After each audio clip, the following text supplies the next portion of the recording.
Hey guys, and welcome back to Overtakes. This is Misfit. And I'm Kel. And we're here to talk about Stage 2, Week 2, Day 3. Which is Friday. And we got a pretty decent, at least an interesting bunch of games going on here, especially after what happened earlier in the week. Yeah. Let's hit on the first one of the day. We got Boston and Florida. Well, Two teams, to start this stage, Florida has played pretty well. Yeah, they have. Except for that game against Philly, which I think at this point, after we saw Philly beat Houston, I think Philly's just on. Yeah. I think that's more what it was. Your team was your team was definitely not on that day, but Philly was so on that it didn't matter. Even if Florida had really shown up and been ready to take that on, I don't think it would have mattered. I think they were expecting them to play like they did in the last stage, and they got fucking smashed. Yeah. Speaking of getting smashed, what the fuck is up with the Uprising, man? I don't know. They had a tough schedule, but they just look completely out of sorts. This is not their meta. They are crumbling right now. Yeah, like we were talking, when we did the preview for, I said, Sabiobi's not going to run all over Boston because of Stryker, and he just fucking owned Stryker. Oh, absolutely. Fucking owned him. And, that dude is on a different plane of reality right now. He really is. He is just... But, at the same time, it's just so surprising to see Boston they can't even make any adjustments. They just look completely dead in the water right now. Yeah, and they look totally opposite of what they did. They were making good adjustments. That's what's so baffling is, they're not making any of the adjustments that they did in the first stage, and they just can't get anything going. No, they can't get a thing going. And, New York is really good, but New York was struggling, too, and they didn't even give them a fight. But maybe it's a little bit, but not anything worthwhile. Right, and it's and there was points where they looked really good against Houston, but then Houston just came back and was just no.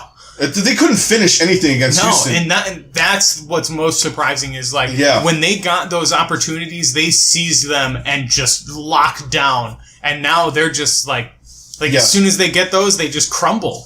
I mean, if you think about it, you just take the one map, the Kings Row map, where Gamsu had 2 5-man Earth Shatters. Yeah. You just hear that, all right, dude had 2 5-man Earth Shatters. You're like, they won that easy. They fucking blew that one, too. Yeah. They didn't even win that map. It's really, really confusing. They're very confusing right now. Yeah, I have to agree. And disappointing. Yeah, they're incredibly disappointing. They're like Dallas was. Yeah. You're just well, they're going to win this one. The way that Dallas played in the first stage is how Boston is playing right now. Yeah. And they are just playing way below what they are capable of. And because I think people are on them a little bit, too. Yeah. I mean, I think, is it proving that what we saw from them is a fluke? Sort of.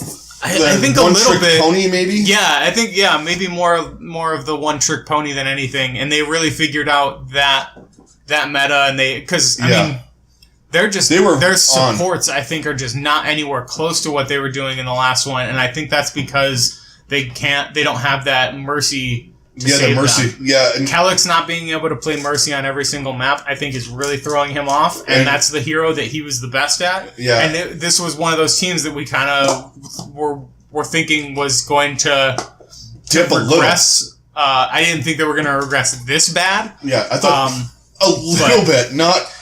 They haven't won a map yet. Yeah, they haven't not even won a single map in 3 games, and that's very, very surprising to me. That was the thing. That's shocking. Yeah, I mean, you go in 0-3 and you maybe you went 3-1, maybe you took a match to 5. They just weren't even close in any fucking match. Yes, they played Houston, Shanghai, and New York, or not Shanghai. I'm sorry, Seoul and New York. But it's still they gave all those teams great matches before, and not this time. So, but Florida? Yeah, I mean, Florida's looked a lot better, and then they started off with probably the hardest possible schedule they could have. Yeah, they did.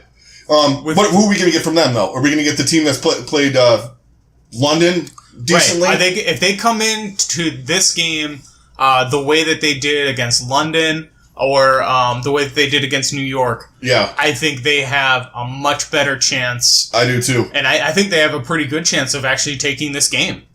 So do I. And if they play like they did against London, that was a wacky match. Though I mean, it really was. Like we said that there's no way they're taking Volskaya, and they took Volskaya. And that was the one that they took. And then they almost took the next one on what was it, Ilios? Or not no, Ilios, it was Li Jiang. But they did what they always do. They C9'd a couple times. Yep.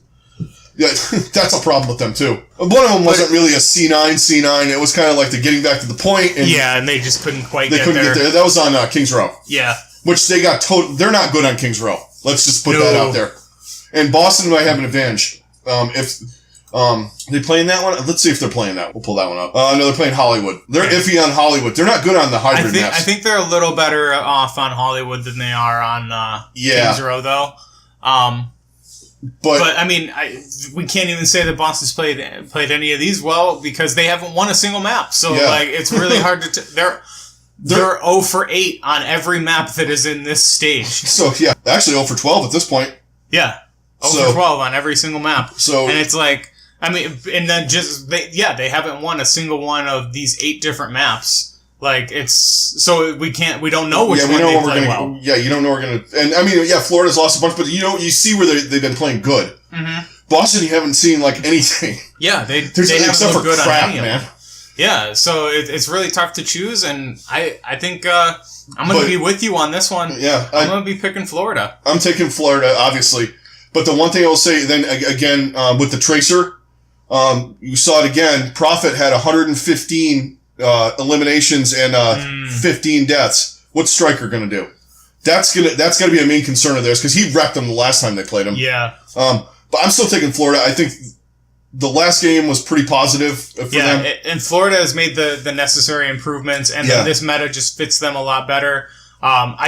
This is going to be a close game, and I definitely think that Boston wins a couple maps. Oh yeah, I think it's going to be close. I think it's probably going to go to 5. Oh yeah. Which will go to Ilios for that. And both teams are kind of equal on that one. Boston might be a little bit better, but I'm still going Florida. And speaking, we've been talking about this. We haven't heard news. So Florida put out a video with their general manager and a couple other coaches and stuff from the team. So apparently, the 3 players that they picked up are going to be in either late stage 2 or they might just hold them back until stage 3. The beginning of stage 3. So Zappis, say a player, and the other guy. But because they added those guys. I think they're getting in like this week. They might have like just arrived, or they arrive on like Saturday, something like that, sometime this week or next week. Yeah. But then they also want to get some practice in. You want to get them on a LAN and all that stuff because I'm sure they've been practicing on over the internet, but that's a totally different game. But so they got their help coming in, and I'm assuming Shanghai's somewhere in the same vicinity as that. I would think that Shanghai will be a little more willing to get them 3. In. Right. Or maybe not even hold till 3. Yeah. I almost see Shanghai being like, as soon as they're here, let's get them in type of thing. But at the same time, they could also hold off because of because they're even more severe language barrier. But we both got Florida in that one. Let's move on to... This one's going to be interesting, too. You don't know what you're going to get with this one. We have the Los Angeles Gladiators and the Seoul Dynasty playing. Yeah. The Gladiators looked really good the other night. Yeah, they did. And the thing is, Seoul has looked beyond good every fucking match. So... what are you going to do? We're both going to go with Seoul on this one, I'm assuming. I mean, you can break it down a little bit. I think, the Gladiators' tank play's been immensely way better. Yeah, with Fissure. Yeah. And their supports are really good, but Seoul... Like, Munchkin and Bunny. I honestly, they could probably throw out both of those guys and they would do well. Yeah. But you don't want to sit Fleta. No.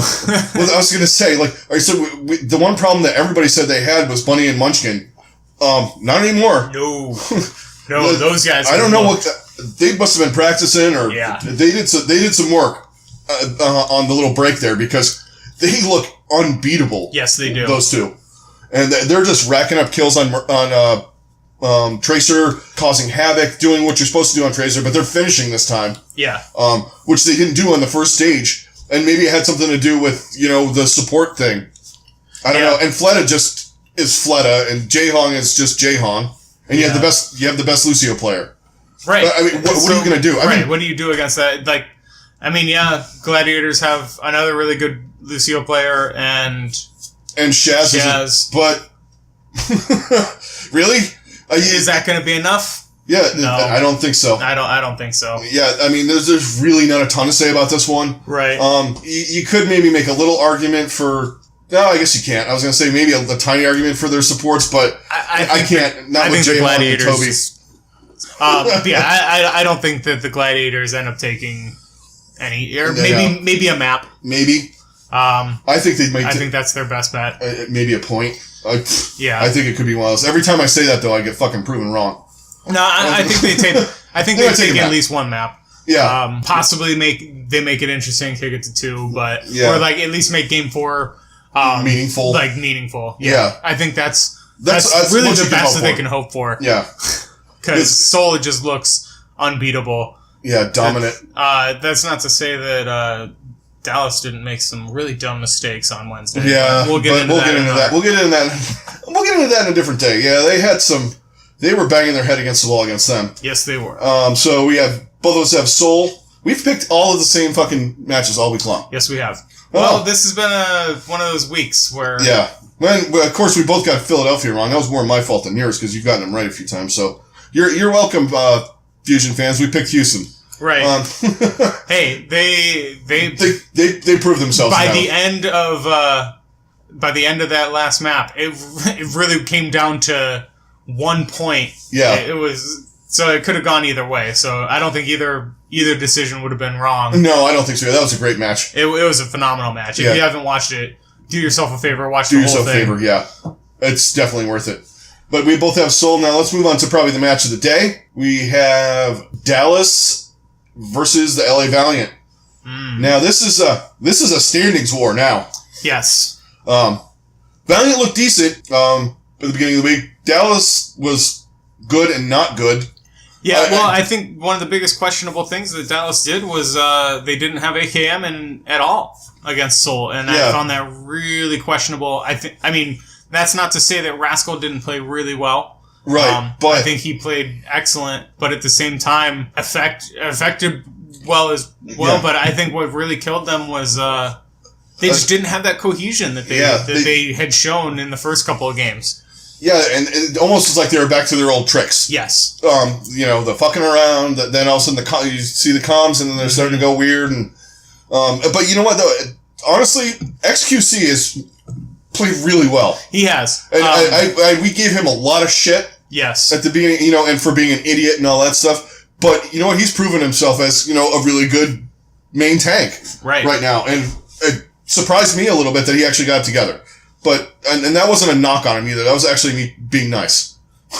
Right, and I think he has definitely shown, and you can tell that he has made it a point to. It's made a difference. To really come out and play as strongly as he knows he's capable of, and he's an excellent player. That being said, the Munchkin fucking just harassed the shit out of... Oh my god, they were just... I would have tilted, I'm sorry. How many pulse bombs were thrown on that dude was just absurd. At least 5? Yeah. I don't know. I would have been infuriated by that point. That would have been a rage quit. But I think that's kind of the thing is like... Yeah. These guys see how well he's playing and they're like, we gotta stop him. And he just becomes a target. It's like, as soon as you shut him down... That shuts down the whole rest of the team. They got to regroup. Yeah, especially the way they run their dives and stuff. I mean, he is absolutely central to the way that they play that, and especially without AKM in there to just like stand back. Yeah, and play soldier that high ground. Hold that high ground and just wreck. Yeah, he is AKM is probably one of the best.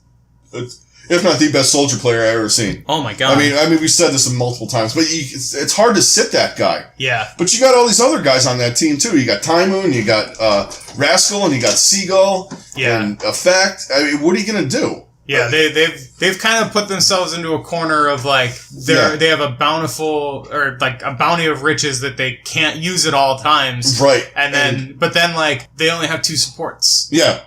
And. They're using one of their better DPS well, they have 3. They have Custa too. Don't forget, they have Custa, Harry and Chips. But still, we still haven't really seen much of Chips. No. Even in the last game, what did he play? I think he played one map. Yeah, I think so. I don't remember seeing too much. He even played one map, but honestly. The Valiant picked things up a little bit. Yeah.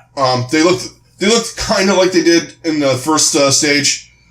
I'm still not sold yet. Again, I'm a little shaky on them without the Mercy. They're one of the teams that got affected by it a lot, especially with the way their tanks are still a little overly aggressive, in my opinion. All that being said, wow, Kareev? Holy shit. Holy shit. Okay, so we were wrong on that. Yeah. Why has he not been playing DPS lately? Because he is like 10 times better than any of the guys that they had. Like, he and Soon should be their main DPS. Yeah. He was filthy on Widow. Holy cow. He was great. Yeah. And he was good on everything he played. I mean, his Soldier was excellent. Yeah. His Widow, he was just a machine in that game. Yeah. And I'll admit, I was the one screaming about, why aren't you playing I'm not the coach, obviously. Right. Why would not seeing Silk Thread? Yeah. Their new coach obviously saw that and was like, yeah, he needs to be in now. Yeah. The rest of you guys are going to sit down. Because he made it, I mean, he played in the other matches. It just, all of a sudden, he just popped off. Yeah. And maybe he just got like back into the flow. Yeah. Because they said he played DPS before, but. Yeah, and I think they just kind of had him as a support. I think he's a main flex. I think is his thing. So he played Mercy. I mean, yeah, he played a lot of Mercy in the last one. So no one was expecting him to have that kind of tracking ability and everything like that. He was pretty psychotic with the fucking the Mercy pistol. Yeah, he had a 3-kill. Oh yeah, he was one of the ones. He was the best battle Mercy we had. Him and Neptuno. Yeah. But he had a 3-kill with Mercy. So I mean. But, you see that, you're like, oh, well, everybody does it once in a while. Right. Yeah, I didn't know, and you know what? He made such a difference, and what's Dallas going to do against him? Right. Him and Soon, that's a good pair. They finally found it. I think so. I think they found their new DPS duo for sure. Yeah, and their supports, though, both teams' supports, I think, are about the same. Yeah, they're questionable at times. Yeah, questionable at times, really great at times, but I definitely like Harry Hook playing a lot more with the hero pool, like the support hero pool that he has. Yes. And Custa. I kind of like that. Yeah, I think that's their synergy on that. Agreed. I think Custa and Harry Hook play really well together. And I think that's why they've been playing together so much more consistently. Yeah. Because they just look a lot better with those two. And it's not to say Chips is bad. It's just, it's one of those situations where the synergy between those two guys, how they shot call, how they're actually, what they're actually doing. Yeah. Is a lot better. Yeah, it's a lot stronger. And you can tell. And Custa's also, we talked about this, Custa's louder. Yeah. More vocal, actually, I should say, than Chips, which, you can be quiet, but when you're in, sometimes in most people, their supports or their shot callers, it's not like playing in ladder where you just fucking, say a couple of things. I mean, no, these guys are constantly talking, and it's an absolute requirement for these guys to have that constant communication and knowing where everyone is. So exactly, and all of that, and having other people's game sense influence your game sense is really vital to these guys. Yeah. Now, is this the same map pool or the map setup that the Dallas ran against Seoul? I think it might be, or it's damn close. Yeah, Hanamura, Nepal, because I'm just thinking along the lines of Hollywood and who they're trying to figure out who they put in on DPS is fucking right. Good luck. Just wait till 5 minutes before the match. But I'm just saying, like AKM, they ran him a lot on Volskaya. Yeah, he's good on Hanamura too, Soldier, especially on defense. I feel like they have to have realized that AKM needs to play. Maybe we'll see some AKM with Rascal. Yeah. Or maybe we'll see some Seagull. Who knows? Seagull, Taimu. I feel like they absolutely need to play AKM. I think so too. At all times. Because he has a sick Pharah too. I mean, that's the thing. You might not run him on Nepal, but he's got a hero. I've seen some of these teams play a soldier on really well on Nepal. So. Especially if you do a high ground setup with Orisa, and just put him behind that shield and just start shooting. Oh, just go to town. Yeah. I think they do that. So who do you got for this game? Oh man, this is a tough one. This is a tough one. You know what? I'm going to go with Dallas. I'm going to stick on the Dallas train. I'm going to go with LA. Okay. I think it's our first split of the week. Right. I think LA is just a little bit more ahead right now, and I think they're just a little more desperate. They are, and they have to stay ahead of Dallas. Yes, that's a big thing. If they lose this game, then they're as good as done. Yeah, because right now they're 5th. Philly's slowly gaining on them. Yeah, Philly's gaining on them. They're only 2 behind London. Right. I mean, Dallas is -9, so they're a little bit, but they're starting to. If they keep playing, what I'm saying is, I'm not talking about right now, but you got a couple of these teams in here. A couple of teams are dropping down, like Boston's dropping down. You got Philly rising up, and Dallas. You got to kind of watch those two. And if Dallas does, if the Valiant do something and lose 4 maps, Philadelphia will be right back in it. Right. Especially, they had they only got 1 map yesterday, but they've gained 4, 8, 12, 13 maps. Yeah. They've had a week and a half. Quite a climb. Well, no, it's been 9. They've climbed 9, but even still, that's still quite a bit. In 3 games, that's ridiculous. Okay, so especially with one of the games that they had. I got Dallas. You got the Valiant. Yeah. And that's going to do it for Friday. Be sure to check us out. We'll have our Saturday stuff up. I'll probably be on stream. My wife's in Miami. I hate her right now because I'm in Cleveland. It rained, snowed, sleeted, and I don't know what else it fucking. We got the whole range of we got all weather. Yeah, we got all the weather yesterday. So that's Ohio. Yeah, so I'll probably be on stream. Kel will be on. I'm sure at some point. Yeah, I'll be on at some point. I'm going to a NerdCon tomorrow though, so in the mornings. Yeah. I won't be on until 2. I'm gonna go, buy crap and whatever you do with those things. Anyway, so check us out on Twitter, Twitch. Don't forget to subscribe, guys. It does a lot. Pulls us up in the rankings. And it lets us know that you guys actually like the stuff that we're doing, so, right. We can keep doing what we're doing. And don't forget to like and ring the bell for alerts and all that happy stuff. And we will catch you guys on the next one. We'll see you later. Later, guys.